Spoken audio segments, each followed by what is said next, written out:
Make your next vacation unforgettable. On Royal Caribbean's newest ship, Star of the Seas, it's everything you've loved about every family vacation you've ever been on, with mind-blowing thrills at the largest water park at sea, 7 onboard pools for every level of chill, more than 40 ways to dine and drink, and even more to enjoy at our award-winning private island, Perfect Day at Coco Cay. This is the new Star of the Seas. Click or tap the banner to find out more. Put us in a box. Go ahead. That just gives us something to break out of. Because the next generation 2025 GMC Terrain Elevation is raising the standard of what comes standard. As far as expectations go, why meet them when you can shatter them? What we choose to challenge, we challenge completely. We are professional grade. Visit GMC.com to learn more. Now Miami wants to talk about it. Several of these pass plays in this last possession. The first one took 11 seconds off the clock. 11 seconds, it resulted in an incompletion. They have not managed the clock very well, but you can say that to Ja'Cory Harris, but if he can't find anybody open, he can't find anybody open. Let me tell you what has become open. This crowd. That makes the task of Al Golden and Ja'Cory Harris that much more difficult. You lose a little bit of your composure and your focus and understanding of the down and the distance in the game. At this point now, they cannot let the ball die inbounds. Look at this. This is just spectacular.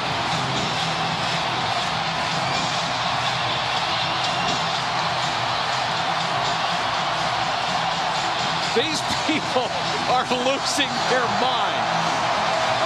This is beautiful.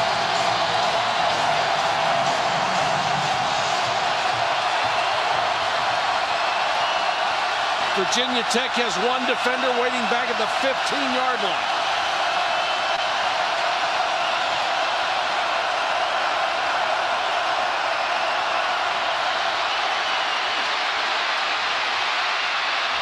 Harris throws it underneath. Caught by Miller. Trying to stay alive. The clock is at 0 and Miller is down. It's over. Alonzo Tweedy made the tackle and Virginia Tech wins.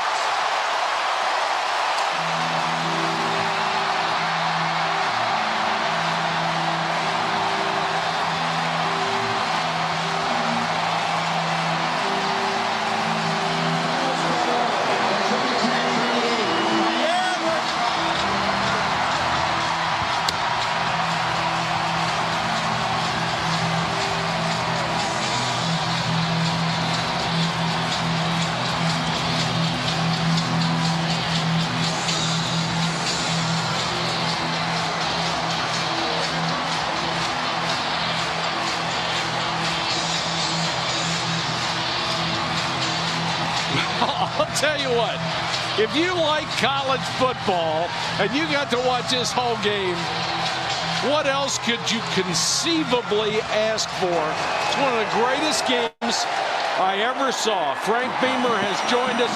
Frank, just your typical Saturday afternoon at Lane State. And welcome back to the Boundary Corner podcast, a part of the College Huddle Network. Along with my partners, Brian Siegler, Jonathan Talley, and Shelton Moss, I am Curtis Wilson, and we are brought to you by Dr. Jeremy Counts down at the Counts Family Pharmacy, your friendly neighborhood pharmacy, 301 South Main Street in Blacksburg. And, y'all, we kicked it off right there with one of the most unbelievable calls in college football, in my opinion, in the last 20 years, in honor of Mike Patrick, who passed away yesterday, because – Mike Patrick called so many Tech games throughout the years, first of all. But when that game happened, and literally, for some reason, Al Golden decided to call a timeout, Mike delivered maybe one of the best lines ever. And I don't know what to say. I'll definitely miss him because, to me, he was a voice of college football, voice of the Hokies, voice of the College World Series for years.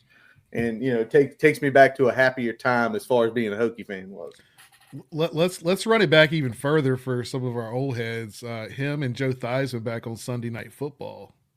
Yeah. I mean that was my introduction to Mike Patrick, and then obviously calling all those games for the Hokies, especially when we were winning some football games at a much better clip than we are now. So rest in peace to that man. Definitely a legend in the booth. Definitely a legend, man. Like I said, R.I.P. Definitely don't want to overshadow what we're talking about because that's very serious. But when I watch that clip, you know what I'm saying, and I see him, like that's college football. That's Virginia Tech football, Yeah. Like that's just electric. That's what you see. That's not what our dumbass fans talk about when we talk about that fucking song. It's not the song, man. It's the noise, it's the people, it's the atmosphere, it's everything that Hokie Nation makes it. There you go. Nothing wrong with the song. The song's good. I don't hate the song. But that electric atmosphere is what Hokie Nation is. And that's what people like myself have grown to love, man. And then, like I said, even with him, commentating that game, just I remember watching it. I wasn't there. But I remember watching it on TV. People. Like, it's just, that's what college football is, man. That's what gets you going. And I feel like sometimes I put a tweet out, I guess they're talking about college football, the video game is going to have in the Sandman in it, or they're talking about it being in there for the 26th game. And I'm like, I don't care. Who's blocking on our team this year? That's what I want to know. Shelton, can I ask real quick, were you at that game back in 11 in Miami? No, I was not at the game. So that was before I was really like a VT fanatic. Okay. Well, you were young back then too. I was 13, I think. So, but I do remember watching that game. That was one of those core, even like as a non-fanatic, that was one of those core VT memories. You're kind of like just like watching the screen in awe and like, man, this is awesome. Like that's, it's unfortunate we haven't had, memories like that. We're still kind of, reminiscing on stuff that's so far back, but yeah. It's kind of become more part of like the lore as time has gone on. Yeah, definitely. Any Miami game, man. Like I told people, whenever we started talking about who we would play in the future, and they was talking about teams that we took away and things like that. Like I said, my first game in Lane Stadium was Virginia Tech versus Miami on a Thursday night. So, like Miami's probably that's one of my teams. Like, if we're playing Miami, I want to be tuned in to that game. So goes back to this game, glued to the TV, watching it. You know what I'm saying? They come in. We're the higher ranked team, and I think were they favored in that game? Or something. It was weird. Like we were getting disrespected. Weird. Yeah, there was definitely something there. Yeah, I think it was like, I know we were like kind of close together in record and rank, and it was like, all right, well, I know Harris was getting a lot of hype and stuff, right? Yeah, around that time. He always got hype. We always shut his ass up too. Yeah. So yeah, man, I love the Virginia Tech Miami rivalry. I'm calling it a rivalry. If y'all don't like it, it is. Kick rocks. It's a rivalry. I love that rivalry, man. So listening to that, starting the show with that, takes me back to happier times. I'm still mad, but that takes me to happier times. There we go. All righty. So everybody, the theme for this episode is Tally is the old man yelling at the cloud. So get off my lawn. Get off of it. Get off.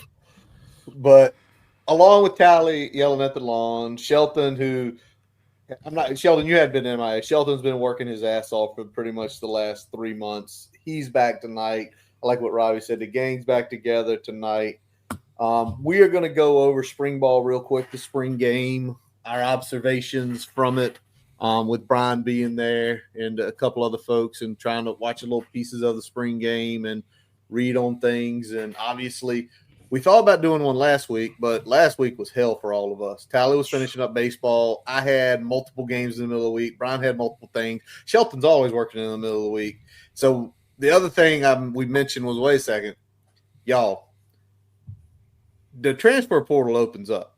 So we can come up here and talk about 6 players like so-and-so looked really good in the portal the next day. So that's another reason we held off. But we are going to hit it up tonight, talk a little bit about the spring game. This year, finally, we got the version I wanted, Brian. We got offense versus defense, which I have been screaming about for years, and we got it. And it was a better game because you saw ones versus ones, even though there weren't a lot of ones on the offensive side of the ball. We'll talk about that in a little while. But, Brian, just from being there in person, because it wasn't a game, but did you like that, or was it a little not enough people there to do it this year? Do you remember it, Brian? I do remember it. It's a cloudy memory, but I do remember it. You know what? I like the format better, but without your 2 best quarterbacks, it kind of dulled what the high end of that would look like, because I don't think we saw, even with a limited and a vanilla playbook, as many passes or as a consistent passing game as we would have gotten if you would have had Drones and Pop Watson out there. So I feel like we were that kind of took away from the full impact of that. And you know, just as far as atmosphere in general, I mean, I think, you know, a lot of the fan base is feeling a little bit like Tally right now. So there wasn't as many people out there, at least not as many people that were willing to sit in 40-degree weather and watch the Hokies play an exhibition game. So the vibes were a little down this year, still good, but not quite where they had been, you know, last 2 to 3 years. But I think, like I said, I think the format was good, but I think without your quarterbacks, you kind of lost a little bit of the luster there. Yeah, without a doubt, because obviously, well, first of all, we've said it in the past, and some people get pissed off, Tally, in Shelton, right? Some people are like, well, so-and-so is not playing. Why is he not playing? And we've screamed on this show, like, why do you want to go get him hurt during the spring game? The season ain't till September. So when they said, like, you switch your hands up and it's like, this sucks, I'd love to see him play, but we get it, right? Yeah. Definitely. I don't know, man. So I guess most of y'all go to the spring game, right? Put in the chat if you go to the spring game. If you have been. Like, most people, you don't go to the spring game really for the game. I mean, it's cool. You want to see some cool stuff happen, but if you haven't been, I mean, you're going for the vibes. It's a party. Yeah, it's a party. You know what I'm saying? It's we've done the pregame show. You know what I'm saying? It's everybody's there. It's like homecoming. Everybody, you're meeting everybody. You get to eat with a couple of you guys. Did we first meet at the? Did we finally meet face to face at the spring game, Brian? Yeah, was that spring game? It was spring game. See, it was spring game. It's like been knowing Brian for it feels like a decade at least. Like, I thought he could have been a Craigslist killer. I don't know. He could have been fake. I've been talking to this guy and Zooming him for 10 years, but the spring game is what actually brought us together. Yeah. So the spring game is more than just the game. Now, this year's game, vibes are going to be a little bit down just because of last season, things like that. But like Brian said, man, it was cold out there. You know what I'm saying? It was just a bad day to have a spring game to get everybody in town. So I think it's going to end up being the coldest day in April. Right. It is. So it's been warm ever since. It was warm the week before. When me and Brian were on the cruise, y'all were it was hot up here, wasn't it, Shelton? Yeah. Like the last few days of March, it was like when we pulled back into Norfolk, it was 88 degrees. It was warm. Right. So she was cooking. But let's go to it. Let's get to it. Defense dominates 37-21. I was going to talk about like each line. Well, the quarterback, Kyron was out. Pop didn't play. The only guy who got a lot of reps is now in the portal. And so the only thing you can maybe take from it is Keldon Ryan and A.J. Brandt are big, athletic-looking dudes. Oh, there you go. Well, Brian will be at that. Yep. I'll be back at it. Oh, shit. Me, my wife, my son will be there on May 7th, so we're ready. But so, about the only thing we can take with this from the quarterback room is those two guys look athletically as advertised. I mean, that's it. Can we get anything else from the quarterback room except their potential floors and ceilings were higher than Davy Balfour's? That's why he's in the portal.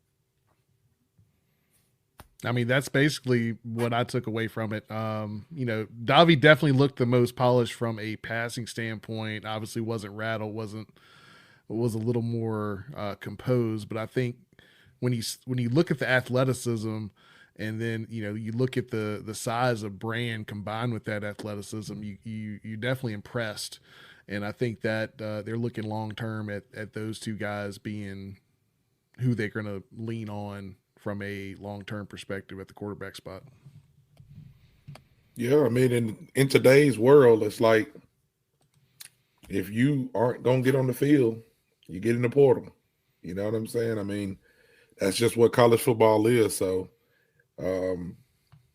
especially at the quarterback position, you see somebody that comes in and you can see, I mean, if you've been in any sports, somebody's got it, they got it. If they've already started overtaking you and you really want to get on the field or you really want to be somewhere where you can make a difference, I mean, there's nothing wrong with hitting the portal, man. The portal is what it is. I know it needs some tweaking, but for kids that need to get on the field and, need to try to find a better situation for them, like, I'm cool with it. So no love lost for me for anybody who decides to do something for the future. Except Tennessee's quarterback, but we'll talk about that later. We're gonna talk about that later. Sheldon, there's just no. I mean, there's one quarterback on the field at a time, and I think it's a position where you want to stack some bodies, but once you find your guy, you're gonna kind of ride with him. Obviously, that's Kyron, so one man out, and there he goes. Well, the funny piece is we're sitting here, we talk about AJ and Keldon, and it's probably gonna be this time next year that, in all likelihood, one of them will probably go to the portal unless somebody jumps way up. And I mean, that's just what it is nowadays. But so that's done. Quarterback, we know who the top two guys are. We didn't get to see them, unfortunately. We didn't get to see them. We got to hear some comments on how they looked and doing a few things, but we got to hold that to ourselves. Let's go to the offensive line, because I think every single person, not only in this podcast, but probably I would say 75 to 80% of Hokie Nation agrees. If we don't improve there, it don't make a hill of beans, a hill of shit. If Kyron plays great, if we can run the ball like crazy with a great running back, wide receivers make unbelievable catches. Because the offensive line was below par last year, and this year it's got to be better. Brian, I know you told me starting 5, Johnny Garrett at left tackle, Laith Gannam at left guard, Kyle Altuner snapping center. Montavious Cunningham finally got to play with the ones at right guard, and then obviously Tomas Rimac at right tackle. Okay, just straight up, I want to ask, before I get to Brian, Shelton and Tally, y'all look at these guys on the line, do you automatically feel a little bit better than last year, same or worse? Sheldon, you want to go or you want me to go? You go. So at the spring game last year, we did see Montavious Cunningham get in the game, right? Yep. We did. Was it a long screen or something? I seen something happen with him run downfield and make a block at his size. That one play was better than anything that 2 of our starters did through the whole year. So the fact that he couldn't get on the field on a bad offensive line, something wasn't right. I just didn't understand it. So I think it was a little bit of a user error on the coach's part. So I didn't feel like anything we did was going to work. And, long story short, those coaches are gone now. So, yeah, the people that we have now, I feel like it's going to be an upgrade at the line. Even if it's a slight upgrade, I just feel like that we will get some better play, or we'll move on to somebody else if we don't get better play, which is what I don't feel we did last year. Everybody knows this. We don't want to sound like a broken record, but somebody messes up and sacks his own quarterback, he stays in the game, it's fucking dumb. So, my opinion, think we'll be better there just for that. And I know the coaching is better. Like, I don't have to go into a whole bunch of extra videos and talking and things like that. that coach is better than the coach we had because of what he's done. That's it. Sheldon? Yeah, I mean, I think Remack alone kind of makes them better, and obviously with the coaching too. Like, I mean, as I've sort of reflected on last year, I think, needless to say, we were not getting the most out of our potential under Matt Moore's predecessor, to say the least. So I think, but you got some young guys coming in this year, so it's like I think you're muted, Curtis, by the way. I think it'll be a situation where they start off, kind of slow and sort of figure out, just kind of what, how they play together, and there'll be some growing pains. But I think by the end of the year, hopefully with good coaching, they'll kind of gel together. But it's going to take some time, just with how much youth there is there. And again, that's what happens when you ignore O-line recruiting for 2 years, which is a conversation for another day. But that's what happened. So we're stuck with it. Brian, you were there, obviously taking a little mental notes, obviously having people to talk with. Give me a couple guys, what you saw, what you like from each. Yeah, I was taking mental notes during the game. That's what you were taking mental notes during the game. No, I mean, so looking at the game, looking back at the game, you got Johnny G, you got Ganem, you got Altuner, you got Cunningham, you got Remack. I mean, Remack held up pretty good in pass pro. Looking back at the tape, looked pretty good in the run game. Ganem was still kind of up and down. I like some of what I saw. Had a couple whiffs that, they're going to happen, but I'd like to see him clean that up absolutely between now and fall. Altuner lost control on a couple combo blocks, but still held up pretty well across the board, especially in pass pro. I like him better in pass pro than what we had last year. We'll see if he's, got that more mentality in the trenches in the run, but I mean, he held up a little bit better in pass pro than the Moors did last year. I'm interested to see how Johnny Garrett holds up at left. I think he did a pretty good job in the spring game, but I don't think there was a ton of interesting stuff thrown at him where he may have had to make some decisions, or there needed to be some communication from the center or anything like that. So I think it's still a wait and see. I'm cautiously optimistic on the offensive line, especially compared to last year. I think this is a group that, from a talent standpoint, is better than what we had last year. I just don't think that there's any single player on this line as good as Xavier Chaplin, and that's my only concern really at this point. I got you. All right, who was the second group real quick? So we saw Lynch, Nita, Tommy Ricard, Bob Schick, and Lucas Austin in that second group. Transfer. So, and that leads into this. So the second group, two of them are already in the portal, along with Webb Davidson, whose name you didn't see. And I think that says something. Brian, we were talking, you said you don't believe you ever recall seeing Brody Meadows. So again, I ain't going to tell everybody who's hurt or nicked up. So, but if you're telling me, this is just like the way I feel about it. If you're telling me they have told Bob Schick to kick rocks with the guy who has played as much as he has over the last 2 years, then to me, that's like a new leaf turning over, right? Because, he's solid in pass, not the best in run, but he's a good body out there when you need one. If you're telling me they you need to go on, you need to go on elsewhere, then that says a lot to me. Also, Caleb Nita, who snapped the balls in the bowl game, is gone. It tells me Tommy Ricard is probably looking a lot better this time too. I think he was definitely nicked up at the bowl games. I think some of that was an emergency situation, and some of that may have just been, the current situation we're dealing with, and wanted to see what other guys could do in that bowl game. I don't know exactly what they were thinking for that, but all in all, we're Tally Sheldon. Were either of y'all shocked, especially with Schick? When I sent y'all that tweet yesterday, and it's like Bob Schick's in the portal. Nope. You weren't shocked? No, y'all weren't shocked. Okay. Nope. I was happy.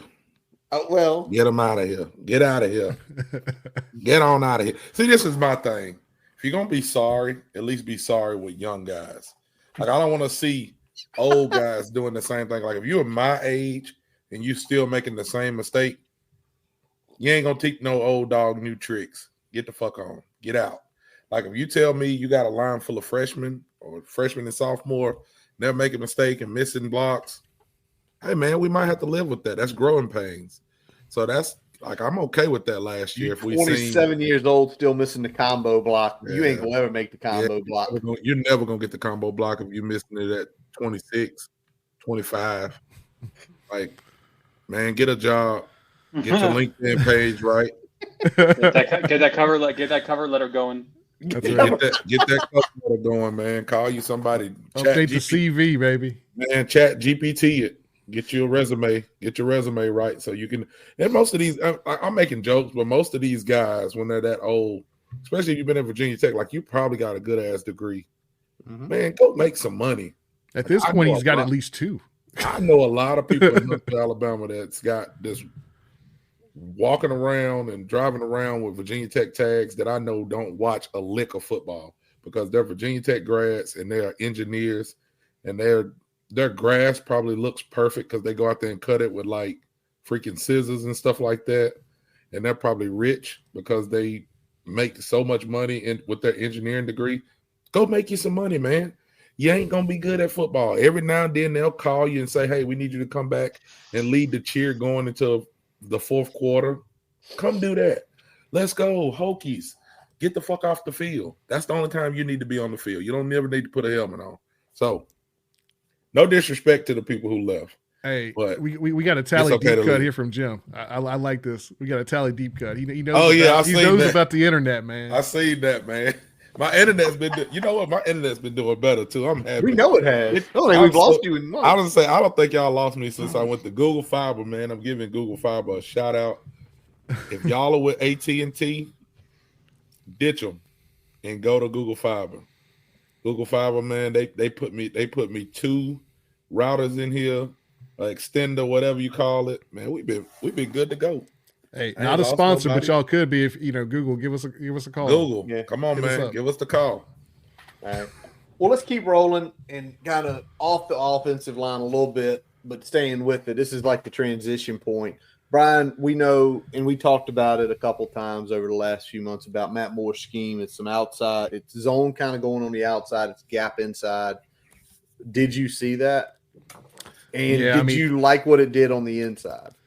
Yeah, what they're doing is they're mixing up a lot of that kind of split zone with the counters. So you got the H-back in there, and sometimes they're going across, sometimes they're walling, they're kicking back out away from the run. So there's a lot of different things that they're doing with that tight end, that H-back, that gives them a lot of opportunities, both inside and outside. But we're going to see a lot more pulling in this system inside. I mean, power and variations of power are going to be kind of the bread and butter of the inside run for this team. Y'all know what I did, man, for like 15 minutes and didn't mean to do it. I was going through my day at work, YouTube just so happened pops up. I pull up a video of Stephen Peoples' highlights from whatever year that was, 2018 maybe? That sounds right. Yeah. Our line was like, Stephen Peoples was going to get you like 5 yards. Like he wasn't tooting or nothing like that. But I was watching the O-line during that, and it's on YouTube. I think it was like a 10 or 12-minute highlight video of Stephen Peoples. Shout out to Stephen Peoples, hard-nosed football player. But the offensive line getting like 4 and 5 yards just to, punching the ball in and stuff. I'm like, man, what has this been? We ain't even got a line to do this. And this wasn't even good. You know what I'm saying? Like that wasn't even like one of the best lines. But at the same time, you just look at the physicality and things like that. It's much different than what we've seen. So I'm very interested and excited to see what Moore can do and what he brings to the table. Because like I said, I mean, he's a proven coach. Like, yeah, I'm going to be mad no matter what, just because that's what I want to be right now until I see something. But I do know that I will say the coaching staff that we have, I feel like is better at just about every facet than we were last year. This is probably Brent Pry's best coaching staff in my mind. So, as a whole. So I'm interested, man. Why are there ridges on Reese's peanut butter cups? Probably so they never slip from her hands. Could you imagine? I'd lose it. Luckily, Reese's thought about that. Wonder what else they think about. Probably chocolate and peanut butter. Brooks Running reminds us that we're all powered by something. Whether it's the me-time energy of a run after a day at the office, the electrifying energy of your first marathon, or the infectious energy of a group run with your friends. No matter what energy powers you, Brooks has gear specifically designed to unleash it. So lace up and let it out. Let's run there. Visit brooksrunning.com today to learn more. It is. And you mentioned about the run game. I mean, again, this is vanilla, and take credit what you will, but we did average a little over 4.5, 4.7 a carry. The kid from Coastal ran good. Bennett ran the best. Yeah, Braden Bennett, like 75 yards on 11 carries. But again, it's so weird because he's probably not going to get that many carries in a game. Right. No. And it's probably going to be Stewart and probably with a little bit of Hawkins, and Bennett's going to be probably all over the place. So yeah, you'll mix in Coney and Mason behind him, but I mean it's going to mostly be Stewart and Hawkins. Yeah. So again, we don't know. We didn't see effectively what we probably wanted to see from the run game, because without Kyron, without Pop, with having that element of the quarterback run, which we know is going to happen, you don't know what it's going to do. And we know the defense in some ways was playing vanilla, and we'll talk about that in a little while. But what did kind of pop was you can always see the difference between me watching like film and with somebody or things like that with somebody who knows what's going on is wide receivers are easy to watch. You can see, oh, these are the routes they're running. Oh, he just went, that was a double post route with a little drag behind it or a little in routed behind it. And I think, Brian, obviously the big play was Cam Seldon from Aiden Green. Cam Seldon showing his athleticism, showing his speed downfield. But in your eyes, who else popped in that? And was there anything as you were watching, again, probably a very vanilla offense, that you kind of like, oh, I like that. I like that. If we can do things like that with the full core, we're going to probably move the ball some this year. Yeah, but I mean, both greens look pretty solid, even though they didn't necessarily get a ton of action. Looking at how they were doing, like blocking, I was impressed with Donovan Green outside. He did pretty well with the blocking. So I mean, we saw a lot of that. We got to evaluate that a little bit. We saw Seldon on the wheel with the double pass from Aiden Green. That was the home run play. Saw Wiggins out there. He looked pretty good, pretty solid. I mean, I know he kind of bobbled that diving catch and ended up in the pick six. But I thought he made a really good dive to try to get that. That was a pretty poorly thrown ball that was almost a catch there. Unfortunately, it went the other way. Route concepts, we saw a lot of drags, shallow ends, hitches, and then you're going to take some deeper shots off of that. So it's going to be a lot of stuff kind of in that 3 to 7 yard range with the catch. And the thing that I saw a lot is that there were a lot of those that were open that the quarterback didn't get to for one reason or another. And some of it was happy feet. Some of it was just not getting through progressions quickly enough. So, there was a lot of opportunities and a lot of yards that were left on the field in the passing game that, if you've got a Pop out there, if you've got a Kyron out there, you might end up seeing a little bit more on the stat sheet than you saw from this wide receiver group. Definitely. Yeah, only a couple passes behind the line of scrimmage, Josh. Don't worry. Not too many. Unfortunately, one of them got sniffed out real quick by Knowledge Harrell, who we'll talk about in a little bit. He had himself a pretty good game. Yeah, I heard. And so, just like Brian was saying, so pretty much the two quarterbacks we had in the game, for the most part, were supposed to be seniors in high school. So Brandon and Ryan is supposed to be in high school, right? Yeah, for about 2/3 of the game, that's the guys that were in there. Yeah. So I mean, you're gonna get what you're gonna get there, and we need our guys to be healthy moving in if we want to make some noise moving into the next year. But Ryan kind of hit the nail on the head, like you said. If you had the top two guys, you may have got to see a little bit more out of the wide receiver room. And the wide receiver room's been banged up as well. You got some of the wide receivers that aren't there as well right now. So I'm interested just to see, what route they go, how they use Takai Heath, things like that this year. I'm very interested to see what they do with that room and who is going to step up to, be that third guy or that fourth guy and stuff like that. And I didn't watch much of the game. I haven't watched much of it because, like I said, it doesn't really matter to me right now. And I don't want to just be on there critiquing because I'm mad.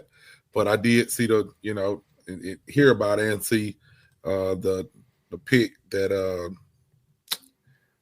Wiggins bobbled. And for him, being a young player, man, it's going to be so good when he can make those plays because that's going to be taking the next step for him. You know what I'm saying? Like he's going to be fighting to get playing time, going to be fighting to get on the field. So when he gets to the level where he can pull those 50-50 balls in, it's going to help the team, but also going to help him. So it's interested just to see, what happens moving forward through the summer, who's going to step up because, it always happens. Somebody's going to stay the same. Somebody's going to step up. Somebody's going to fall off. Somebody's going to get injured. Don't want nobody to get injured, but I'm interested to see kind of how those kids and how that room progresses. All right.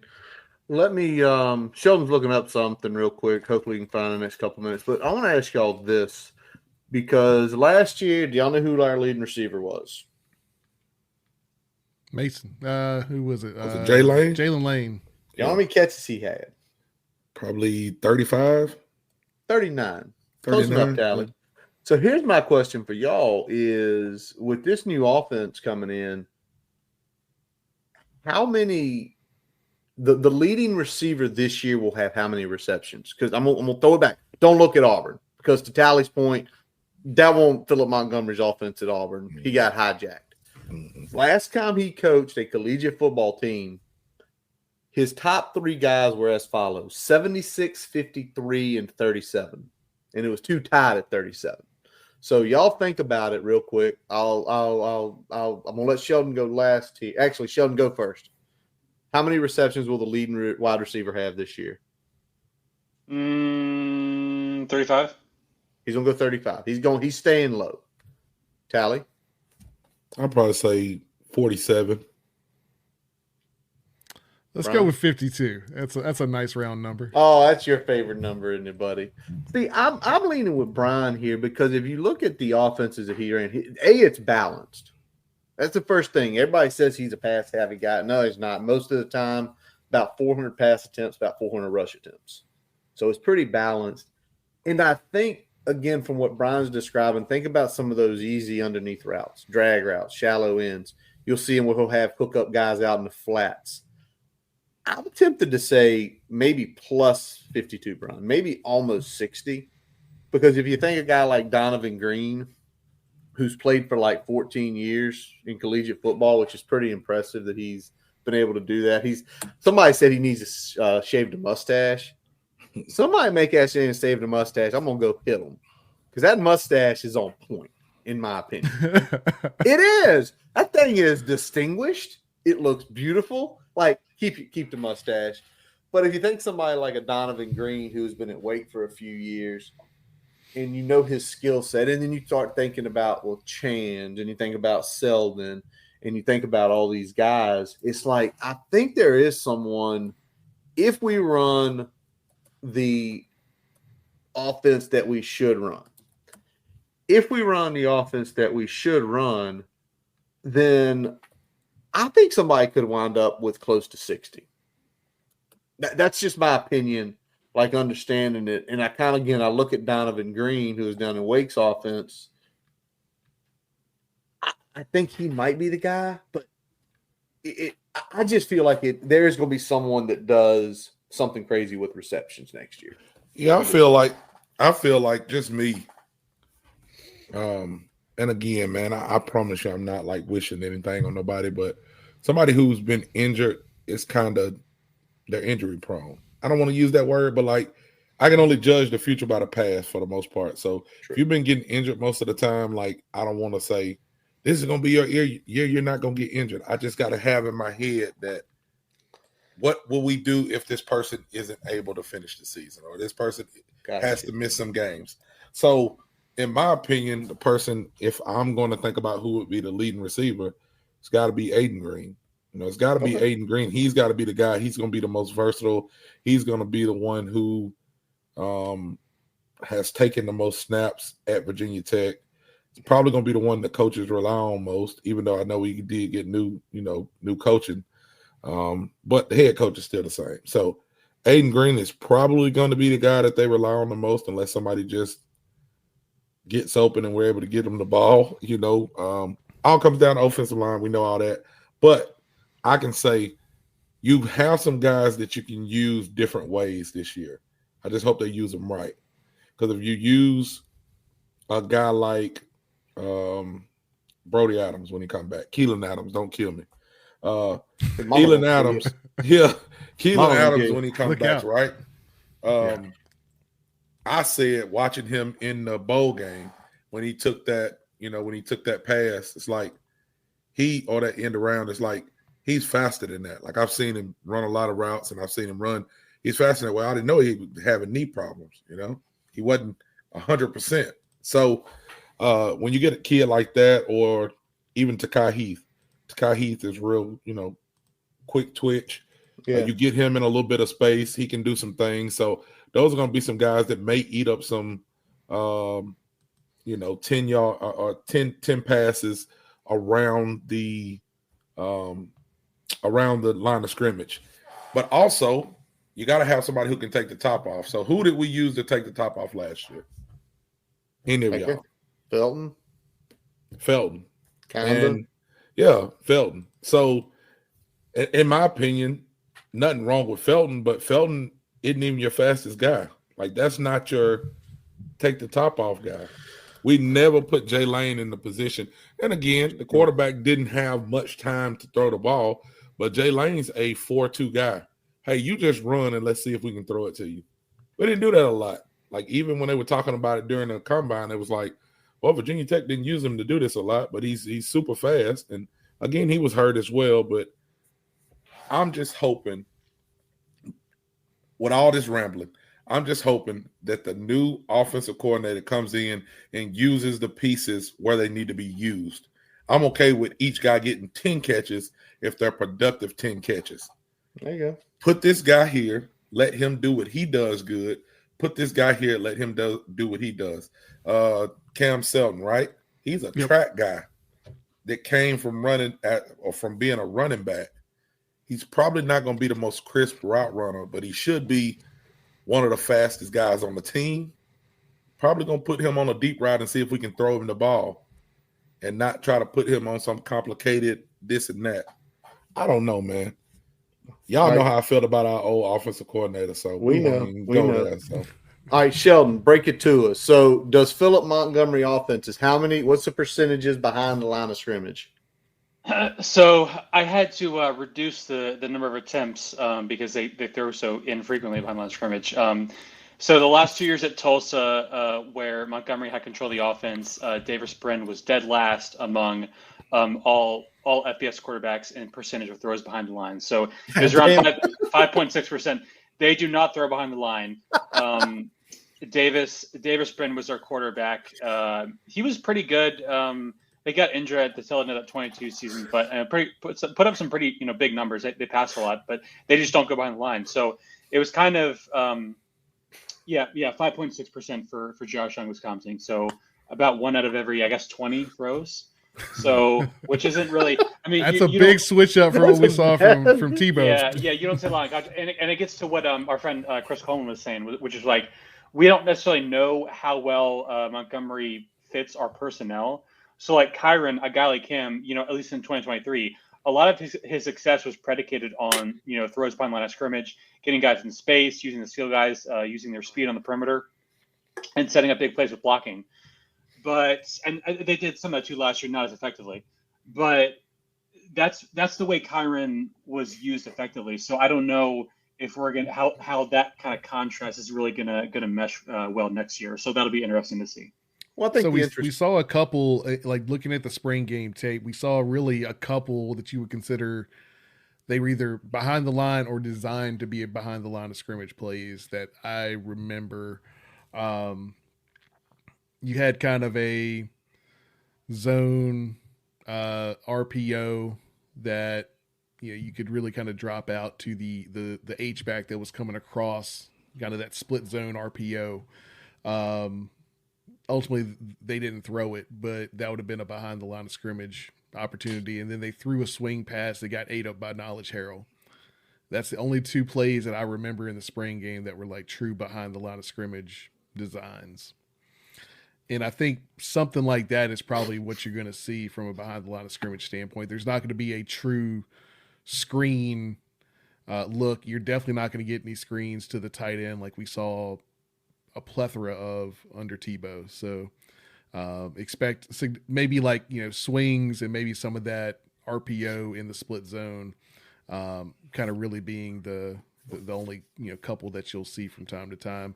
Obviously with the caveat that they might, change it up and add a little additional color to that as we get further into the playbook. Yeah, and then one real quick point, just to put a cap right now. So I looked up for Kyren's numbers last year. We were good throwing behind the line in 2023, but 2024 was really bad. We were dead last in the FBS and passer rating on throws behind the line. So for Brian, I don't know how much of that was, maybe guys not hitting their blocks. How much of that was, defense is starting to key on those plays more, because I think when you have a full year of film, you can kind of identify that. And so maybe Tech was predictable in terms of how they structure the passing game. That could have been the case. So again, Callie said that. Yeah. I remember y'all saying that about, I want to say 8 games into the season. It's like I think it was a combination of everybody saying Tebow did not build. Like, you have these plays that are good.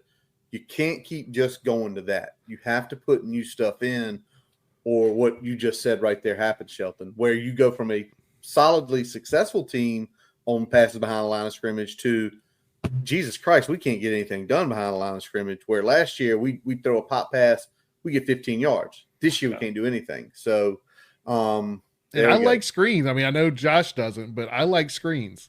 But I was screened out. I was screened out.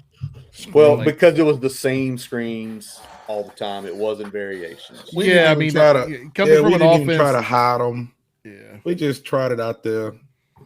It looked like my son's team was playing. They had him playing quarterback, telling him, hey, throw the ball to 72. Hey, throw the ball to 10. I'm like, that ain't no freaking offense. The other team probably hears you. You're supposed to be a high level college football coach and team. We didn't look like that. I think Shelton hit the nail on the head when he said something about, I don't know how much of it was predicated on on blocking. Let me tell you, all of it was predicated on blocking, which we didn't do good. Nope. The people we had blocking wasn't blocking worth of shit at all. Ever. Yes. Ever. We were stepping on the quarterback. And guess what?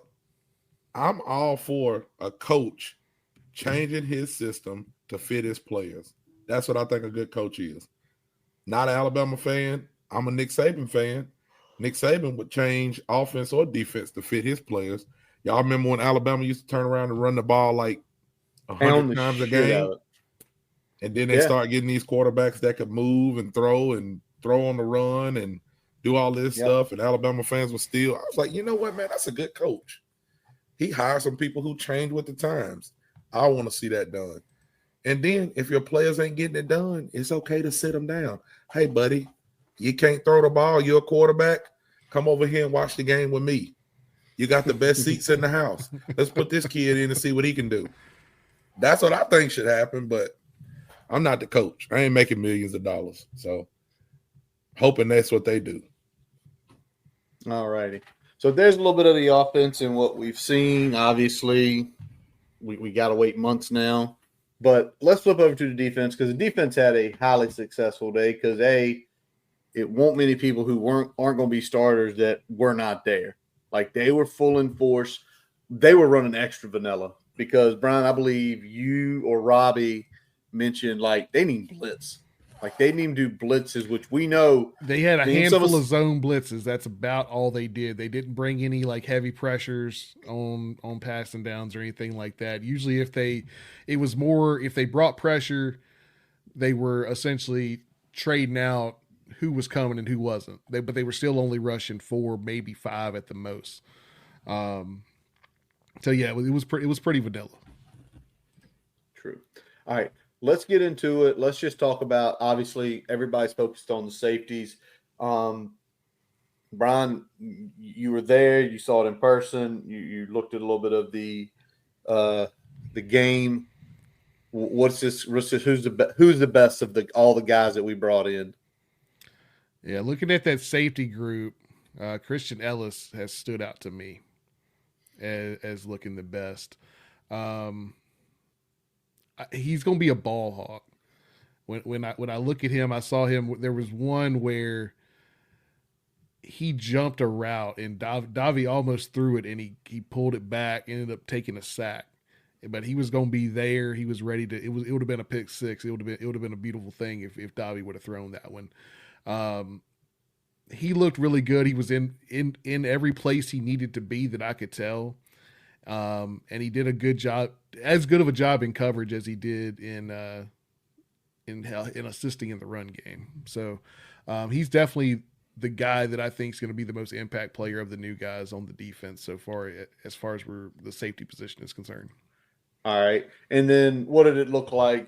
Were we mixing and matching? And, it's pretty much, is this going to be all the new guys with Quinn Reddish? Is that pretty much going to be the room? That's what I'm thinking. I mean, so we really saw 5 guys out there. We saw Ellis and Flowers kind of in group 1. Koval and Cash were in group 2. Johnson mixed in there. When Reddish is healthy, he's going to mix in there. Obviously, Johnson is no longer in that group, but that's probably the 5 that we're looking at. We're looking at Ellis, Flowers, Koval, Cash with Reddish kind of mixing in there as well. I don't know whether he'll be in group 1 or group 2 or kind of mixing in with group 2, but he'll be in that mix as well. All right. Now, let's talk about the coverage stuff, because I know you looked at it and Robbie saw it and we chatted a little bit about it. I think the one thing that has me probably excited about the defense is it's a disguised defense. And I remember Robbie messaged me after he saw spring game, or messaged me and you, Brian. He's like, they look like they're in cover 2 shell right here. And the next thing you know, they in cover 3. They're going to run a single high. And the next thing you know, they're in cover 2. How did that look? Because it looks, from the way you described it to me and the way Robbie was describing it, Tally, I know you haven't watched as much, but from you playing, it seems like that back end is almost, we can show you anything, but we can get to whatever we want to confuse you.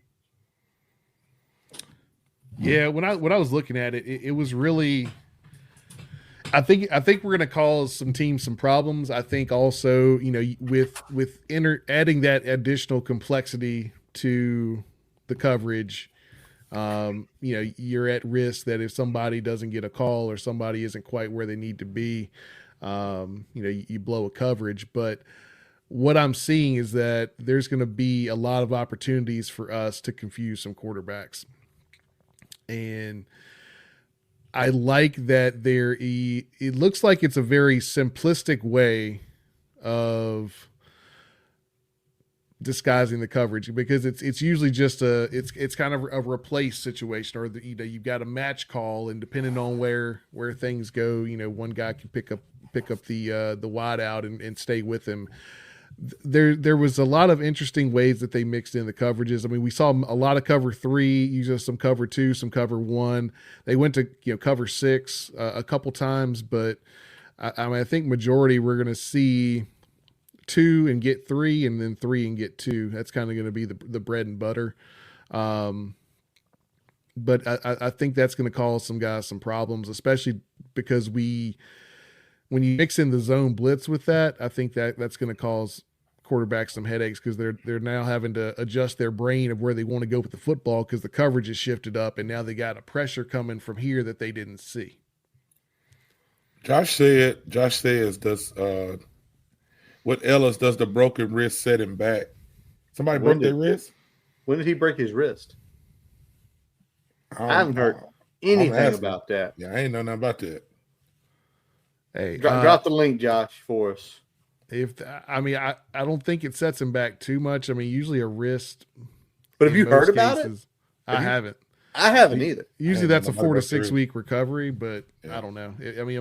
He might not be in summer workouts the way you want him to, but I think he'll be good to go for the fall. Who did French say was trash?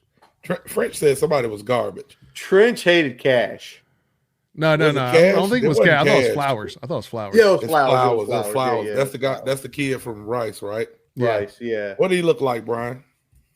I mean, I thought he looked pretty good. He didn't look bad. He's doing a lot of the. He's playing deeper more often than not. So like when he's back in coverage, he's playing deeper, or he's matching up in man. French, they on your ass. Flowers is on your ass, buddy. He is gonna prove you wrong. Got a picture you up in his locker right now. He took a locker. He snapped a picture. Yeah. During the show. He watched the podcast. He's like, all right, bet. We have a new locker room yet. Curtis. No. It's coming. It's coming. We're gonna have I've heard that for 3 years though. I think it's true this year. That's why I was asking. We edging the fuck out of this locker room. What are we doing? We keep pulling it back for NIL money. Yeah, we're gonna do it this year. Your picture gonna be up in that new locker room, buddy boy. You better get yourself together. Brian, you mentioned Harrell a couple times. Yep. Playing a nickel. We know IBM is the nickel guy too. I mean, is that base? Do you think? I mean, we were in nickel pretty much the whole game. Okay. Which, I mean, against the spread look, it makes sense. Like you're that's kind of what you expect. We switched up the front a little bit. Sometimes it was more of that true, 2-4 look. Sometimes it was an odd look with a hanger. So it just kind of depended on what they were going. But I mean, the back end was pretty consistent there. You had IBM, Brown Murray was kind of the first nickel out there, but Nalish Harrell was the number 2, and I was really impressed with the way he played in the spring game. I didn't even watch it. I know he was going to be a dog. Supposed to be in high school too. Yeah. Yeah. I mean, he was out there. I mean, he was making some plays. He was where he was supposed to be, under control. Didn't look like he was, a guy that was going to, overrun a play or anything like that. He did really well. All right. Obviously, the news you mentioned, Braylon Johnson being on here. Braylon Johnson now in the portal. I mean, am I shocked? No, because of everything that happened with the change, but it's also, it's that point too, where eventually you got to be able to play, which I think Braylon Johnson is going to be able to play college football somewhere. Yeah. But I think no longer, somebody think about this. It's like, we're not going to just save a spot just because of where you went to high school or who your daddy is. Or I think you can give a show me offer and let them get on campus and show what they can do, but you're not going to hold it for 4 years. There you go.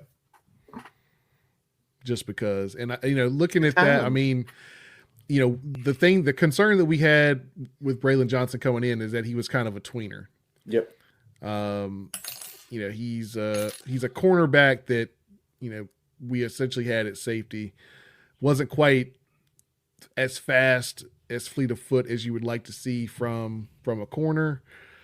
Kind of wasn't as physical and as good doing the things that you have to do as a safety that we wanted to see. Especially, I mean, when we look at coming up and making plays in the run game. I mean, there was a lot of whiffs from Johnson in that last year. We saw a couple things that went on in the spring game as well. It's just one of those things where at some point, if you're not moving up the depth chart, you got to make a decision. And I think some conversations were had that said, hey, you're gonna be the sixth guy, and you're already working on your third year in this program. What are we looking at here? Read Jim. Jim said the new locker rooms will be the old locker room with wallpapered in Boundary Corner quotes. I hope so. Hey, I hope I do not hope so. No. If anything's gonna motivate them kids to play, it's gonna be our quotes, man. It's gonna be our quotes. Oh Lord, that's what you want. We will live in infamy in that shitty ass locker room. This is something that I'll ask Curtis. I'm gonna tell you. Can I say something? Go ahead. Y'all is on one in the chat tonight. Yeah. Oh, y'all is on one. Go ahead. Ramped up. They ramped up. They are ramped up. Curtis, this is what I'll ask though, because I don't know for sure. I have not been on Twitter for real, or X, or whatever you want to call it, X videos. I don't know what we call it today. But is Braylon Johnson is a grad transfer, right? Did he get his degree in like 3 years or 2 years? He got it in 2.5. I think he did. Yeah. That's crazy. That's awesome for him though. To leave with a degree and leave as a grad transfer, like that's good. That's pretty good. That's damn good. But yeah, and I'm on mute. There's like 30 of them quotes in the locker room. Right. Oh, God. All right. Thankfully, we don't have any more. We lost tally. Right. We lost tally. Said Brian, you're on mute. Brian. Curtis, you're on mute. That's what it said. I'm on mute. I ain't on mute. No, you're not on mute, but I'm just saying. That's what y'all got to do. Well, it's the court over here. All right, real quick. Kick the linebackers. McDonald and Fleming gone. Same thing. Both McDonalds are gone. Cam Fleming's gone. Tried to make the move to linebacker. Didn't work out. But, Brian, I think from what we've seen and reading, it's pretty much Keller Woodson, George Balance. Shout out George Balance. And Caleb Spencer, right? Hey, man. So, yeah, there was some fun rotations at linebacker. The usual suspects. You had Keller, you had Woodson. Hang on, where's the oh no, I got you. Josh Young on one. Put it in there. Yeah, I'll find it. Anyway, 3-time spring ball MVP Jaden Keller in the starting rotation at Mike. Woodson playing the other backer there. You had Balance and Spencer in there as well. I wouldn't say concerned, but like I'd like one more in the portal. I think that's kind of my big takeaway from seeing this group, and I think they will hold up just fine. But I don't think I think maybe even we'll see some additional some better play compared to last year. But I'd still like to maybe get another body in that room that has some experience in the portal as we're moving forward. And I think, looking at the offers we're throwing out there, that's not the only I'm not the only person thinking that. Yeah. And I think what you said, we can live with it, but it's depth is depth, right? And Keller's gone after this year. I believe Balance is gone after this year too. So if anything, bringing the other guy in, you kind of are setting yourself up for the future. And I don't know. Spring, to me, fuck the spring portal. Spring portal needs to go away. I'm just going to be real.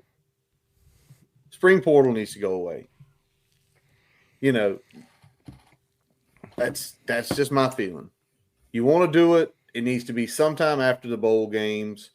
But after the national championship, it starts here. It's like 2 weeks. That's it. Then do it. Spring portal fucks too much shit up, which we're going to talk about later. All right. Sheldon, you're back. Sheldon, people are very worried about you out here. Very worried about you that potentially did you get Tally's internet? Are you on Tally's internet?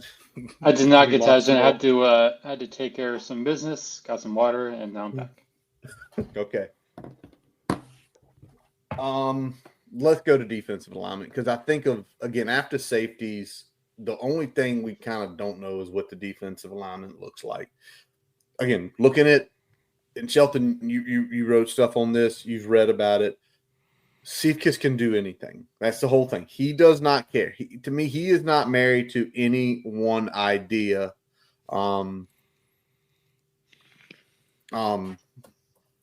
He's not married to any one idea. Fronts, looks, all this stuff, which I really like, because you have to play through the personnel you have there. And from what it looked like on Saturday 2 weeks ago, it's going to look like that this year. So, y'all, we wrote some notes when we chatted with each other. What did y'all like seeing out of all this, as far as the alignments go? I mean, I like that we're kind of adapting the alignment based on the way that the offense wants to attack us. So we can really be flexible to what they do and take that away. I think that's one of the benefits of being multiple, is that you may not be a hammer at everything or at one specific thing, but you're like, all right, you're a drill at pretty much everything. Like you can handle some stuff here. You can put some stuff in. So there's a benefit of not really having as many holes or weaknesses relative to what an offense is trying to do from a scheme standpoint. Again, the downside is that, if you are really good in one area, you lose a little bit of that high end in that specific spot, but it gives you a lot more flexibility with different looks, adapting to personnel a lot quicker, and adapting to what a certain scheme is going to throw at you. I got you. And you go ahead and hit us up here. Who was where? And did you like where everybody was, or is it one of those things like, should this guy really be on this? This episode is brought to you by Diet Coke. You know that moment when you just need to hit pause and refresh? An ice-cold Diet Coke isn't just a break. It's your chance to catch your breath and savor a moment that's all about you. Always refreshing, still the same great taste. Diet Coke. Make time for you time. Your earbud fell in a coffee cup. You need a taco pick-me-up. When modern life gets rough, grab the timeless taste you love. Paso, the old El Paso. Say that one more time. So tell us who was where, and is there anything you disagreed with? Was there anybody, when you saw them line up at a certain technique, you were like, should he really be there right now? Or were you like, you know what, makes sense, got to live with it because of what you got? All right, so I mean, let's do a rundown of the defensive line real quick and kind of where they were, what they were in, and things like that, and then I can talk about what I don't really agree with, I guess. So primarily what we had, interior, 2-eye, and then you had a 3 or a 4-eye opposite that on the inside. Kind of that wide 9 or an angled 7 look from the defensive ends, typically depending on whether there was a tight end either overhang or in line on their side or not. You had Jonkum on one side, Burgos on the other at the outside linebacker positions. Jonkum had his hand in the dirt about 50% of the time, maybe not quite that, stand up the rest of the time. A lot of times hand was in the dirt on those early downs. Gilliam and Copeland were at the 2-eye and the 3, 4-eye, depending on the alignment there, respectively, in the first group. You had Laws and Nash in the second group in those same spots. And then the third group was Evans and Priester. And that's kind of where I was like, hang on, you got Priester at the 3. And then you got Evans at the 2-eye. I was a little shocked to see that. Probably Priester was the one that impressed me the least in that group. Okay. I thought he was really good at eating up some blocks. He didn't really shed well. He wasn't going to be an impact player as far as like shooting a gap or anything like that. He's very much a guy that's going to eat blocks and let Woodson and Keller, guys behind him, feast a little bit. But he's not going to really be that dynamic player that we saw with Aeneas Peoples, right? So don't expect that from Priester, at least not this year. Copeland flashed a little bit more of that. Obviously, he's higher up in the depth chart, but he flashed a little bit more of that. I like seeing Laws mix in there with Nash. I think that's going to be a pretty good combination behind Gilliam and Copeland. And seeing Evans get that much run, this early in his career was, promising as well for his future development. Well, Evans, y'all weren't on a couple weeks ago. Evans checked in 6'2", 290. Dang. And again, that kid's supposed to be going to prom next week, not be that 6'2", 290 coming in. He's got the chip because remember, he won the Under Armour stuff up in Maryland, didn't get bumped at all, where he should have probably been a 4-star. That is what it is. But speaking of defensive line, let's pivot real quick to this.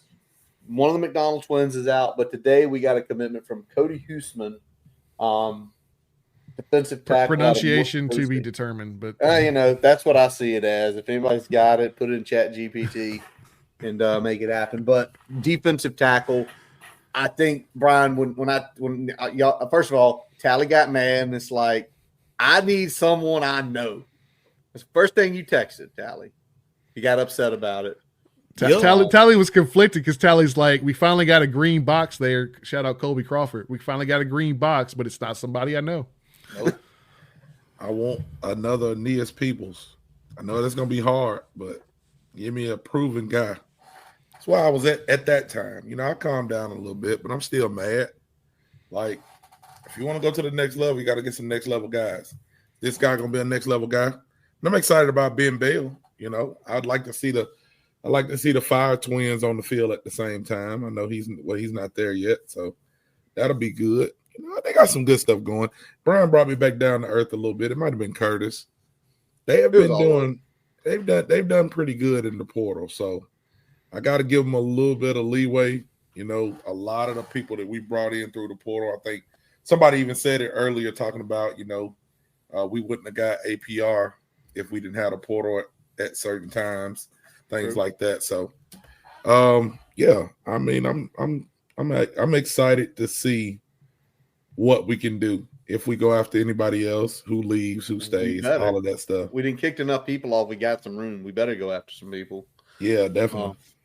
The big thing I'll say about him I like is the experience. I mean, he played 16 games last year. He played a bunch of games the year before. And he redshirted a couple years ago. And he's like 6'4", he's like 290. And I think, Brian, you made the point. I can't remember where you put it, but you said this is just good for Priester because this gives Priester now does not have to be forced into action. Yeah. Priester can, we know his weight and size now. Well, now it's like, let's focus on technique with him, which is good, which is what needs to happen with him. And I think his movement too, like I think if he can get a little bit more explosive, like even if, and that may be sizing down even just a little bit from where he's at. But yeah, I think if he can get a little bit more explosive from working in the weight room, doing some conditioning, things like that, I think he could really make some noise. But I don't think he's quite there yet. This gives us some flexibility. That really gives us, at least 5, maybe 6 guys if Evans continues to progress that you can kind of rely on in the middle there. Sean, anything on him? I don't know if you looked up stats or anything about his play on PFF. Yeah, I just did. He was the 19th highest graded FCS interior lineman out of almost 500, so it's pretty good. You guys may recall Arius Nash, who we also signed a little while ago, the DT from Mercer. He was number 5 highest graded DT. So we got 2 of the top 20 FCS defensive tackles, which is pretty good. I mean, I know it's FCS, but just the reality is when you're a program like VT, you kind of got to find those those smaller school guys like those diamonds in the rough. And I think the staff has done a good job of trying to get those guys that come from winning programs, that kind of know, just about that. They have that work ethic and, have to kind of punch above their weight a little bit, trying to get guys like that. So I think it's a pretty good pickup. Sean, that's a great point to make, is about the winning program thing, because Mercer, 11-3 last year, made it deep in the FCS playoffs. Obviously, North Dakota State is the best of the FCS, and last year, I believe, they won it last year, right? Yep, they beat Montana State. They beat Montana State. They were 14-2. So it's like, they're good football. It's effectively, can they elevate to come to the highest level where everybody's just as good across from you? And I think, again, Tally, you mentioned a little bit earlier, that's the best thing about the portal now for these guys, because these guys would be looked at. But now if they come up and they absolutely ball this year at Tech, they're going to get drafted probably. You think about like Jay Lane, as good as he was at Middle Tennessee, if he doesn't come to Tech, same with Bashal Tootin, they don't get that opportunity. So I think it's pretty good. Brian, I know Bell did not play. I know Burgos, something happened, but he was looking good, did something, and they were like, nope, you ain't playing no more. Yep. You go over here and sit. But you're feeling okay between Burgos, Jonkum, Asen, Steven, James Jeanette, Ben Bell? Or as always, go get an edge rusher, don't matter? I mean, throw one more in there. You couldn't hurt. I think you got Bell coming in. I think you might. Well, Bell's there. He just hurt his shoulder. Yeah. But I'm saying, as far as playing, yeah. He's going to be somebody that you can count on. Come the fall. I'm a little concerned if we don't have maybe one more in there, though, because I like what I saw from Ace, and I thought Jeanette, he played a little bit better when he was kind of he was in those zone blitz looks. I didn't see a ton of rush from him where he's going to be some sort of impact player from an edge perspective. I think he could be a solid player, but I don't think he's necessarily going to be a big impact guy. So you got three guys you feel like you can rely on: Burgos, Jonkum, Bell.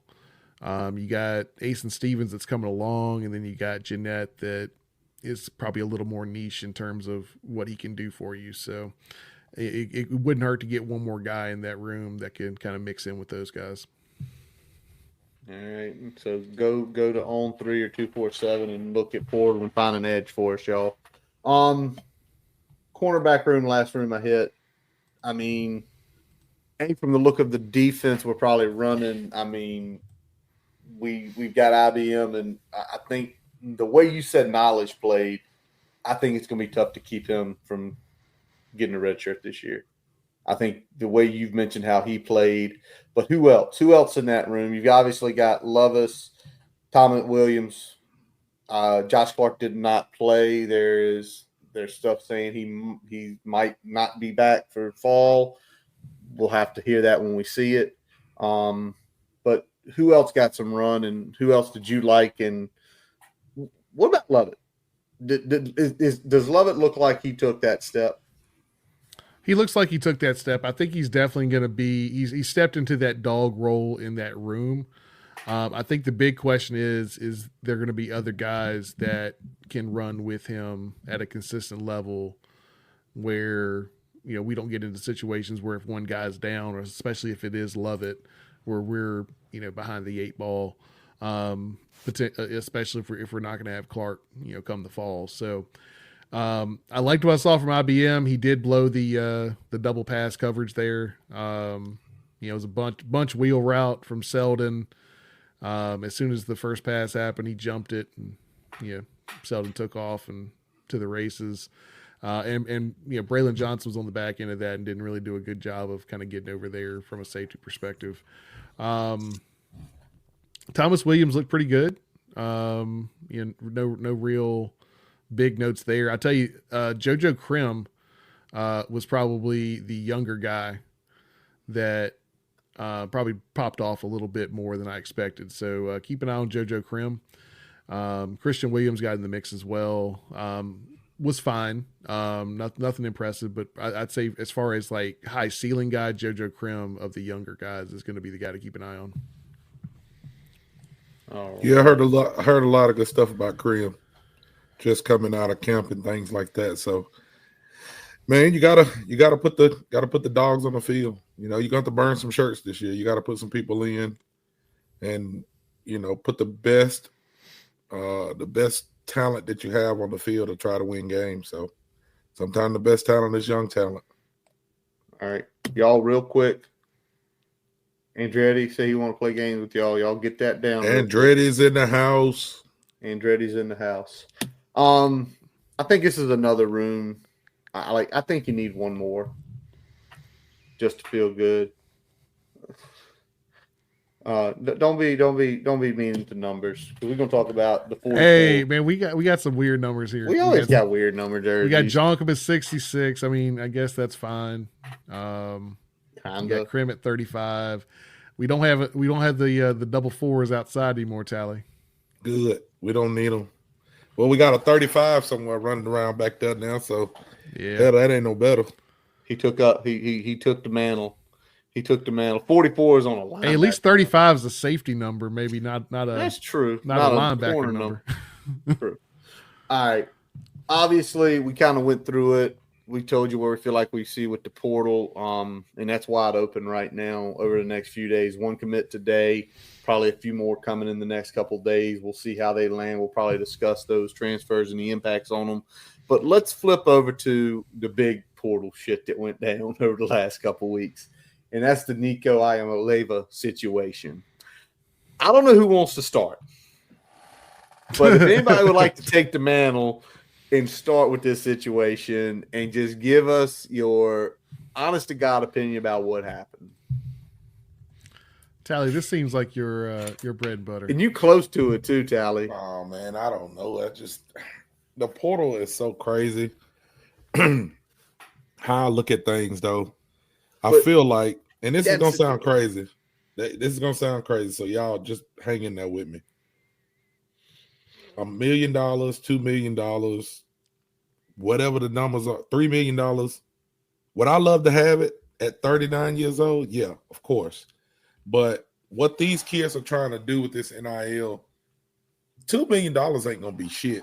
That's not gonna change your family's life forever like you think. So you're chasing this, in my opinion, little bit of money when you can go and make the real money. And these coaches are a fraternity, man. I just feel like these kids put themselves in bad spots, and families put themselves in bad spots by playing that money game. And then when it comes down to doing, NFL ratings and NFL interviews and things like that, what's going to be said in them back rooms? Mm-hmm. Hey, y'all, you might want to stay away from him. He's going to, he's not loyal. He's going to play your team for money, whatever the case may be. So, I just wish people would be more careful with things like that. And then on the surface of this, just the surface, not even thinking that deep into it, it's like stuff coming out. He didn't want to play the playoff game, asking for more money then, wanting more money now. I probably would rather stick with Josh Heupel than the UCLA coach. I don't even know who is the UCLA coach.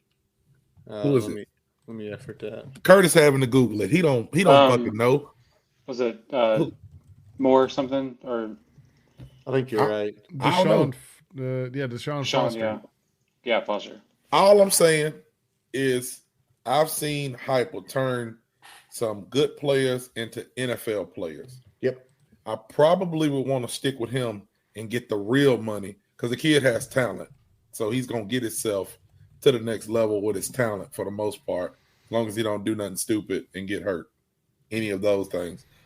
I probably would want to stick out with a coach that I know has proven that he can get quarterbacks to the NFL so I can get the real life-changing money than worry about the little money that you're getting now. Because if your talent can get you $2 million in college, what can it get you in the NFL? Look at Cam Ward.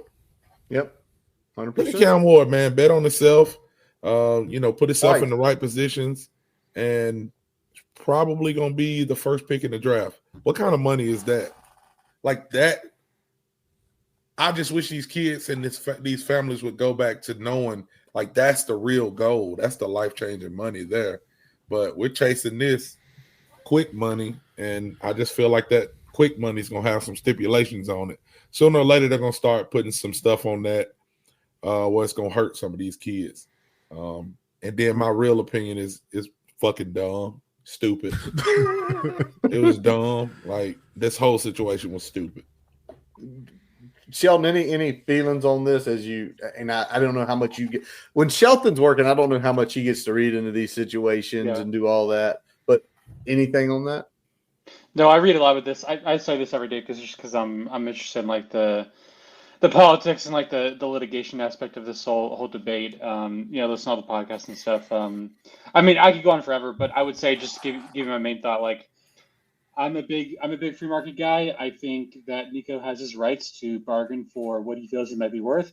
I also think Tennessee has every right to make a financial decision in their best interest, and they decided to do that, and they moved on. So to me, this is like the free market at work here. I know it's a turbulent time, but I think this is just two parties deciding what's best, and ultimately Nico screwed himself out of some money, or so it would seem. But I mean, that's the bet he made. So you make in life, you sometimes make decisions that don't turn out the way you want to, and you just gotta learn from it. And that's his right as an American. So I'm not super rattled by this whole saga. Like I think it's the free market at work. And I also think kind of like Joe Klatt said, we don't necessarily know all the full details of everything that transpired in this situation, or why specifically Nico wanted to opt out at this particular time. So I don't have too much judgment on that part of it, but I mean, just it's part of life. Like you move jobs because you think you might get a better deal, maybe it doesn't work out, and that's just how life goes. So I'm very much kind of a pragmatist when it comes to that type of stuff. USAA knows dynamic duos can save the day, like superheroes and sidekicks, or auto and home insurance. With USAA, you can bundle your auto and home and save up to 10%. Visit USAA.com/bundle. Bundle savings are off total premium, not available in all states or in all situations. To qualify, auto policy must be active prior to property policy issue, subject to change. Restrictions apply. Membership eligibility and product restrictions apply and are subject to change. USAA means United Services Automobile Association and its affiliates, San Antonio, Texas. Everyone who works at Starbucks, full or part-time, gets stock in our company, simply for being part of our company. That's why we call our employees partners, because when Starbucks succeeds, our people do too. And that success turns into down payments, family vacations, and so much more. At Starbucks, benefits like company stock are just the start. Learn more about how we support partners at starbucks.com/partners. Yeah, and I think when we talk about pragmatic approaches, if I'm in a good situation and I'm making good money, I'm going to have an offer in my hand before I step out on that. That's a pragmatic decision. And with as much tampering as already going on, if you and your pops in particular weren't pushing things without getting something in writing or getting some sort of handshake deal before you start rattling cages like that, you put yourself in a bad situation, because now you've got this kid gloves type of reputation where it's like, all right, is this tainted goods? Like, he pushed his way out of this. Is this going to be our fate too? Like I think the biggest problem with what he did and how he did it was that he didn't have a plan, a long-term plan when he started rattling the cages. And ultimately that landed him at UCLA, a job that Chip Kelly said a coordinator role with the Raiders was better than being the head coach at UCLA. So Ohio State first. But yeah, Ohio State first. Yeah, he's with the Raiders now. To me, it's all about what he thought he had leverage, because he sat there. It's almost the end of spring practice. I want $2 million more. whether they were shopping him or not, he went to them. You're going to give me $4 million or Jim, real quick. No, SEC cannot transfer within SEC. That is a rule in their bylaws. They cannot transfer within. That's why he went to UCLA. But to the point goes, he over-leveraged himself. He thought, they ain't gonna fucking let me go. We went to the playoffs last year. We were a good team last year. And basically, Heupel said, Home Slice, I've been coaching quarterbacks for about 15 years now. All of them usually play pretty damn good. You're not worth the extra $2 million. And he screwed himself out of money. And he's probably screwed himself, to Tally's point. Tally, I looked it up. The first round draft pick, Cam Ward's going to effectively get $43 million with about 30 of it guaranteed. That's the point Tally makes right there. $2 million is nothing compared to 40. I'd love $2 million right now, and to Tally's point. Right. But $44 million, that is generational type wealth, where literally it's not just your kids, it's your kids' kids that can keep living off that, living good, having a great life. So to me, he just tried to play the game, and they were just like, screw you, dude. And that's the other issue with the college kids. To me, there's probably only about 5 or 6 players, seriously, that can say, I want an extra $1 million right now or I'm leaving. Right. And schools are going to give it to them. So I completely and then another thing too, when you talk about, NIL, because I'm like, I don't want to say I'm straddling the fence, but like I understand where it comes from the organization standpoint, but also like I'm with Shelton. Like, I know these young men deserve to get certain things, and it's their right to choose what they want to do. But I'm also looking at it from like my son, Now my son ain't gonna get no fucking NIL like that.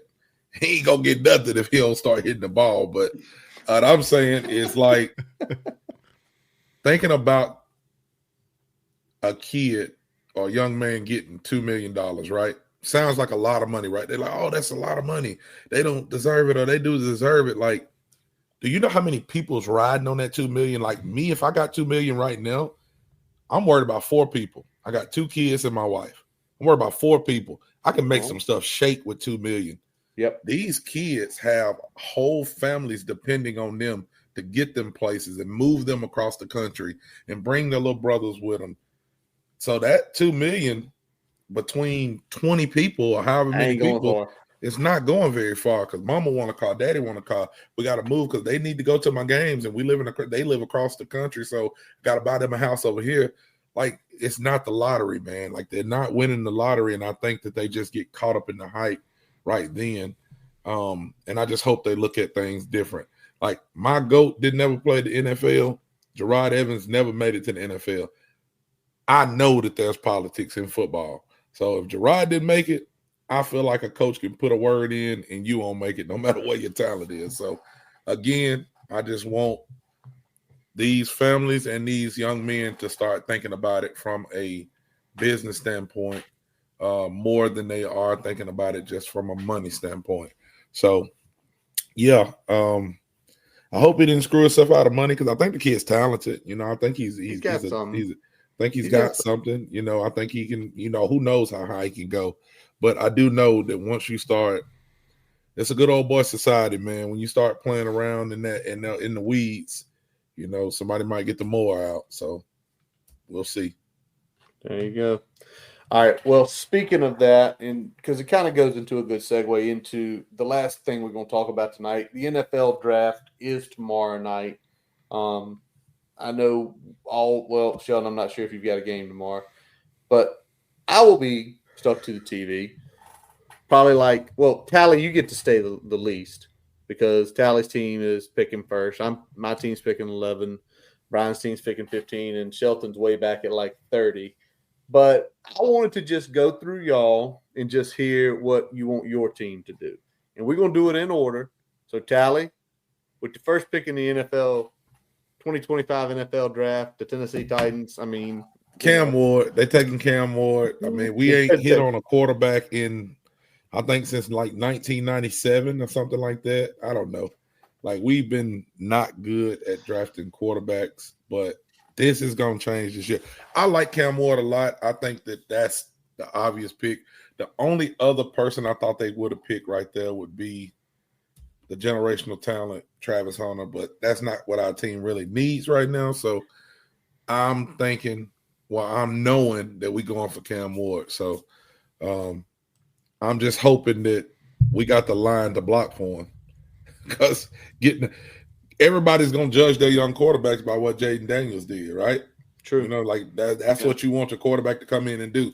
Does he do that? I don't know. You know, I don't think so, but if he can do a step better than we did last year, so we ain't got the first pick the year after, I'll be okay with that. I hear you. By the way, y'all in the chat, I know Josh put in there Denver drafting Genetti. If you got what you think your team should do, say it. I'm going to go next. I'm a 49ers fan, if y'all don't know. And everybody thinks like, oh, y'all need a lot of different stuff. And it's like, no, our defense was ass last year. Brock Purdy's going to get paid probably somewhere north of $300 million very, very soon.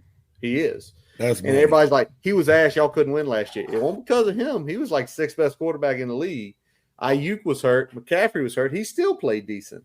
But for us, I'd like to see us trade back. But the truth is, if you ask me right now who we take, or who I want us to take, I'm going to take a kid out of Ole Miss, the D tackle, Walter Nolan. He's like 6'3". He's like 300 pounds. He is a hell of a run stopper. He's got some pass rush moves on the inside, and we need to build that part. Brian, you're next on the clock. You know what? I mean, everything I'm seeing so far, they've got the Colts really wanting to get a tight end. I definitely feel it's a position of need. And lo and behold, who's probably going to be there? Tyler Warren, Atlee's finest. Atlee's finest. So I think that's going to be the pick. I think just as a Richmond guy, as a Mechanicsville, as a Hanover resident, that would be a pretty cool pick for the Colts. If we end up not going that route, or he's not available, I think Shamar Stewart, the edge from Texas A&M, would probably be where I'd go if Ty Warren's not available there. Shelton, it's been a long time coming since you had to wait. Shelton's going to have to wait up for the first time in how many years for the draft? Well, what's your Commanders going to do? Yeah, they'll probably be defense focused, because that's where they got to improve the most. I think probably edge and corner will be the biggest priorities. Maybe wide receiver. I've seen a couple mock drafts have us take a wide receiver in the first round. But as far as it pertains to the Hokies, we do have a need for a more explosive running back, and I know that we had some workouts with Bashal Tootin. So it's possible they could go after Tootin, maybe in kind of a mid-round pick, because I think he'd probably be slotted, third or fourth round. So it'd be great if that worked out, because it fills a team need. But I think it'll be probably more of a defensive-minded draft for the Commanders. All right. No player in particular right there? Let me see. I know there was what was his name? What's cool? I've only done 600 mocks in the last month. Yeah. There was a UCLA defensive end. I can't remember his name. Linebacker or end? I think it was an end. Benicio Aladejo. Yeah, he's flying up the boards too, because he went from like mid-second, third round to like he might sneak into the back end of the first round. So who knows? That's true. Yeah, that's true. Definitely true. They're going to be getting Malachi Starks is who they're going to get. All right. How many Hokies? Are we all thinking 5? 5. Who's the fifth? I got Peoples, APR, Lane, Tootin, Strong. Is that the 5? Peoples, Tootin, APR, Lane, Strong, and Peoples. Yeah, 5. Peoples, yeah. Okay. Felton might slip in late 7th round just because 6'4", but I think 5. That's what she said. Boom. All right, I like this one. I'm gonna start it with myself. If our teams have to take one Hokie, who would I want it to be? I need it to be Aeneas Peoples. I need a 3 tech that can go eat, because Nolan can play the 1 tech. I want Aeneas Peoples. And I think Aeneas Peoples will be the first one off the board. That's my prediction. I think Aeneas Peoples is going to be the first one off the board. About y'all, you got a feeling, Tally? Tally's smiling. Tally, one Hokie that if you say Tennessee, draft that man. We getting Cam Ward. Like I said, it's going to be a young quarterback, and we need wide receivers because Burks can't stay healthy. Like, he's going to get hurt again this year. Not wishing that on him. It just happens. Give me Jay Lane, man. I think Jay Lane's going to – I think he's going to play in the league for a long time. Not saying he's going to be super, dominant, but he's a pro, man. He just does his job. And I think that if we could somehow get Jay Lane, I would definitely have on this jersey. It'd be a lot bigger than the one he wears. He ain't a very big guy, but I would get his jersey and be wearing it. So give me Lane, man. Of course, I love Tootin, but Sheldon already took him, so we'll say Jay Lane. Hey, real quick here. There was somebody, I can't remember who I was listening to. I've listened to a ton of draft podcasts this year, unlike normal. Somebody said they think Jay Lane is the best punt returner in this draft, straight up. Which means, again, if he can do anything on the wide receiver, he's getting it. Shelton, how about you? Yeah, I mean, I just think Tootin would make the most logical sense based on the team needs. Obviously, you could go Peoples. I don't think it makes sense based on where they're drafting. But I think Tootin would give them a really dynamic edge, especially with all the skill talent they've got, the threat of JD running. I think that'd be a really awesome combination to watch. Very nice. Brian?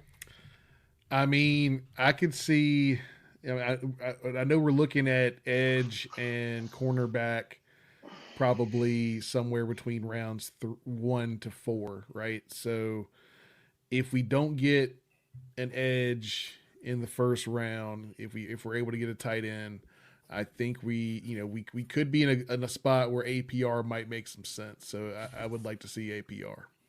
All righty. Got Jim on here. You and Jim are going to be fighting for him in the 5th round. So, yeah, and that's tomorrow night. And, again, it's always cool to see. I felt like the last few years we just hadn't had anybody get drafted.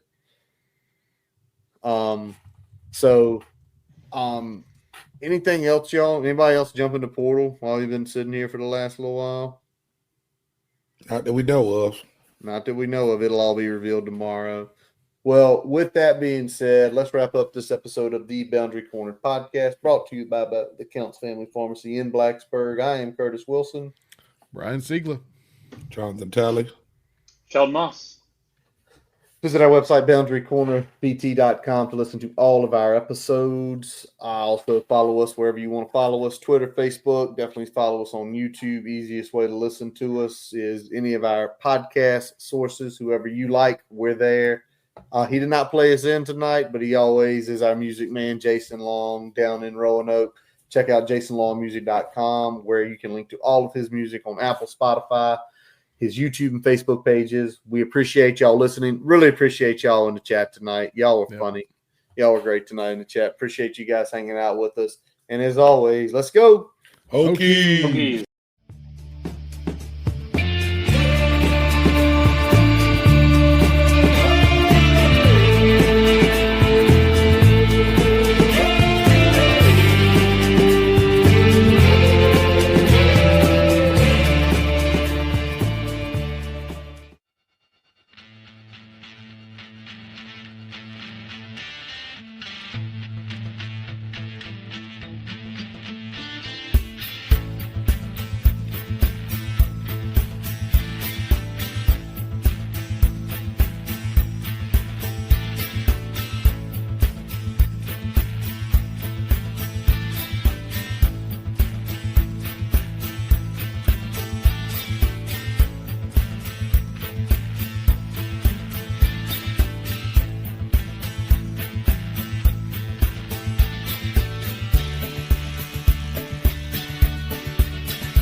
Popsicles, sprinklers, a cool breeze. Talk about refreshing. You know what else is refreshing this summer? A brand new phone with Verizon. Yep. Get a new phone on any plan with Select Phone Trade-in and My Plan. And lock down a low price for 3 years on any plan with My Plan. This is a deal for everyone, whether you're a new or existing customer. Swing by Verizon today for our best phone deals. 3-year price guarantee applies to then current base monthly rate only. Additional terms and conditions apply for all offers. Starting a business can seem like a daunting task, unless you have a partner like Shopify. They have the tools you need to start and grow your business. From designing a website to marketing to selling and beyond, Shopify can help with everything you need. There's a reason millions of companies like Mattel, Heinz, and Allbirds continue to trust and use them. With Shopify on your side, turn your big business idea into... Sign up for your $1 per month trial at shopify.com/special offer.